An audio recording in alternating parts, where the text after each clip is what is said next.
Yo, what's up guys? Sa araw nga na ito na Sabado ay magte-training tayo ng forklift operator dito sa Canada.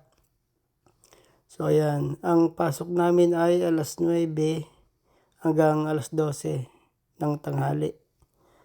Ayan, nagpa-picture pa nga, tsaka video si John TV. Maraming klase pala guys ng forklift operator. Yung kinuha ko yung Waki tsaka Rich. Yun ang madalas gamitin sa mga warehouse. Malalaman mo yung kung anong klaseng forklift yun pag nag-training ka.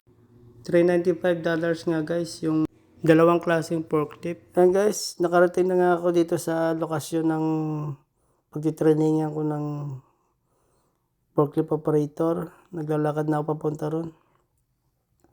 So guys, mura lang pala siya. Malapit ito sa Scarborough Town Center. Ayan siya guys. So, ang pangalan niya. Work Safe Forklift. Yan. Kung makita nyo guys, ayan.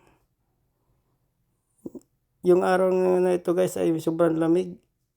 Nilalamig ako dyan kasi wala akong dalang jacket. Hindi nakalimutan ko magdala. Guys, papunta na ako dito. So, sarado pa nga kasi ganyan guys, kasi alas 9 ang kanilang bukas.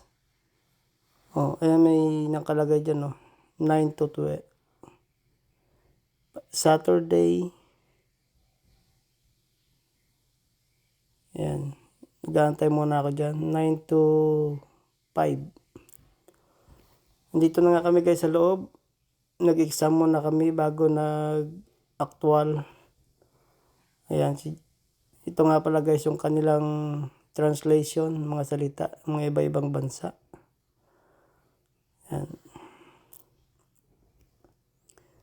Ayan guys, dalawa. Mura lang dito guys, ang binayaran ko dito ay $350.